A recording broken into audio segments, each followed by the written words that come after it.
wait till the next person. You know, when I think of laughter, I think of my dog. And he's a funny little guy. I think he should actually be up here on stage doing a set. His name is Sully. He's a short little guy. He's a miniature schnauzer, gray and white, with the cute floppy ears and the long eyebrows and the big beard. And, well, he's a special little guy. He's brave, but he's also a scaredy cat at the same time. I don't think he was the brightest puppy in the whelping box. He'll be walking down the hallway, and he's afraid to go past the laundry basket that's sitting there. And he's afraid of the heat vents in the hallway. And he even scares himself with his own farts. You know when you're little and you blow up a balloon part way and you let the air kind of squeak out? Well, that's kind of what Sully sounds like. Yeah, so he'll be laying there, having a little snooze, and all of a sudden he lets one blow, and he goes, jump out!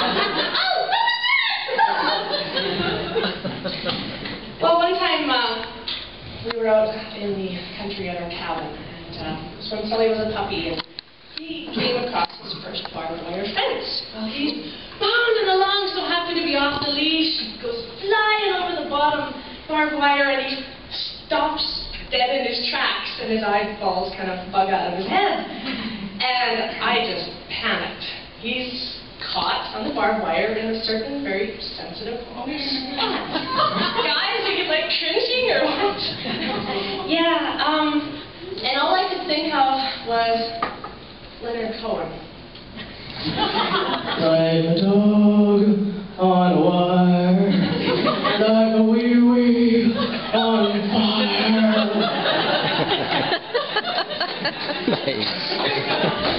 And yeah, and then I thought, well, Sully's all boy, you know what I mean. And then I thought, well, geez, you know, it would be really nice to save on the neutering fee, but I don't really want to do it that way. Anyway, he did get himself untangled from that barbed wire fence, and luckily no damage was done to his plumbing. Anyway, speaking of plumbing, you know, I really envy Sully because he can go, no joke, 16 hours without having to go out to pee. And there's many road trips where I think it would be so nice to do a bladder swap with Sully. Imagine this, and gals, I'm sure you can relate. You know, you're on a road trip, and it's a little stressful because you know you have to find a place. And so I can just imagine doing a road trip to Vancouver, and it'd be so nice to not have to scout the ditches for that big tree. But you know, that might backfire when I think about it a little more. Instead of, you know, when I'm out walking Sully, instead of him veering from tree to tree, checking out the trees, it would be me, most likely, you know. Oh, I've been here. Oh, I've been here too. Oh, barbed wire.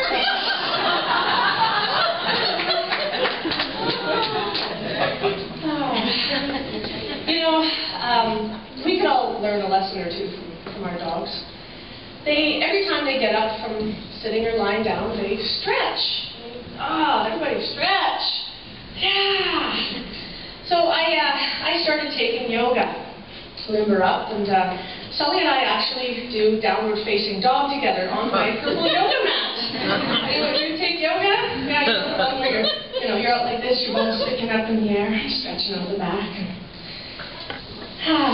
But you know, no matter how much yoga I do, I will never, ever be able to lick my own. But what is it with dogs and cars?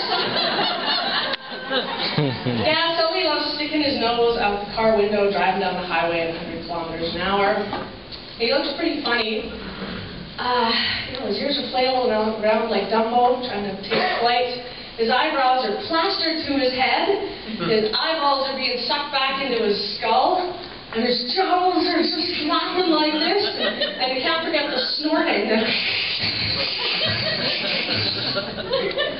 Yeah, he sure loves sticking his head out the window. But I do wonder, where does all that hair go?